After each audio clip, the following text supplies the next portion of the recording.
क्या कोई अपनी नियति को बदल सकता है? क्या कोई मौत के देवता साक्षात यमराज की आंखों में आंखें डालकर उन्हें चुनौती दे सकता है? सुनने में यह असंभव लगता है, लेकिन हजारों सालों पहले एक 16 साल के बालक ने यह कर दिखाया था। आज हम उस ऋषि की बात कर रहे हैं जिन्होंने न केवल मृत्यु को जीता बल्कि हमें दुनिया का सबसे शक्तिशाली मंत्र दिया, महामृत्युंजय मंत्र। आखिर क्या हुआ था उस रात जब यमराज स्वयं मार्कंडे के प्राण लेने आए थे? चलिए जानते हैं आज की इस रोमांचक वीडियो में। कहानी शुरू होती है मार्कंडे और उनकी पत्नी मारुनीति से। लंबे समय तक संतान न होने पर हमने अपने तपस्या से महादेव को प्रसन्न किया है। अब हमें उनसे आशीर्वाद मांगना चाहिए। उन्होंने महादेव की कठोर तपस्या की। शिव जी प्रसन्न हुए। तुम्हारा तप सफल हुआ है।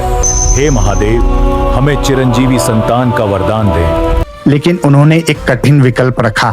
शिव जी ने पूछा, तुम्हें एक ऐसा पुत्र चाहिए जो गुणहीन हो और लंबी आयु हो, या ऐसा पुत्र जो अत्यंत बुद्धिमान और संस्कारी हो लेकिन उसकी आयु केवल 16 वर्ष हो?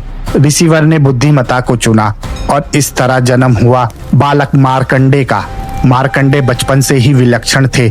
जैसे जैसे वे 16 साल के होने के करीब आए, उनके माता पिता की आंखों में आंसू रहने लगे। जब मार्कंडे ने कारण पूछा तो उन्हें अपनी अल्प आयु का पता चला, लेकिन घबराने की बजाय बालक ने अपनी नियति को महादेव की चरणों में सौंप दिया। ओम नमः शिवाय, हरि हरि बोल। वे समुद्र के किनारे शिवलिंग की स्थापना कर तपस्या में लीन हो गए और यहीं अपनी मृत्यु को सामने देखकर उनके मुख से उन शब्दों की उत्पत्ति हुई जिन्हें आज हम महामृत्युंजय मंत्र के रूप में जानते हैं। ओम त्र्यंबकम यजामहे सुगंधिम पुष्टिवर्धनम उर्वारुकमिव बंदनाम मृत्योर्मोक्षी यमामृतात्। जैसे ही मार्कंडे के जीवन का अंतिम क्षण आया, यमराज के दूत उन्हें लेने पहुंचे, लेकिन मार्कंडे की भक्ति का तेज इतना था कि दूत उनके पास फटक भी नहीं सके। अंत में स्वयं धर्मराज यमराज अपने भैंसे पर सवार होकर आए। मैं यमराज हूँ, तुम्हारी आत्मा का समय आ गया है।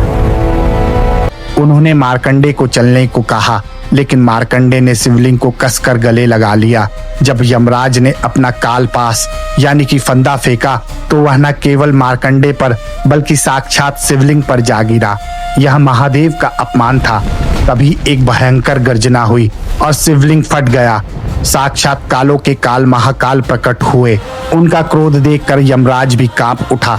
महादेव ने मार्कंडे की रक्षा की और यमराज को पीछे हटने का आदेश दिया। हे मार्कंडे, तुम्हारी भक्ति से मैं प्रसन्न हूँ। मैंने तुम्हें अमरत्व प्रदान किया। चिरंजीवी भव। शिव जी ने मार्कंडे को चिरंजीवी होने का वरदान दिया, यानी वे अब अमर थे। उन्होंने यमराज को कहा, जो मेरा भक्त है और इस मंत्र का जाप करता है उस पर काल का कोई वश नहीं चलेगा। दोस्तों, इस कहानी की सबसे गहरी सीख यह है कि भय पर भक्ति की विजय निश्चित है। महामृत्युंजय मंत्र केवल एक धार्मिक श्लोक नहीं, बल्कि यह मानसिक शक्ति और स्वास्थ्य का एक ऐसा विज्ञान है जो हमें मृत्यु के डर से मुक्त करता है।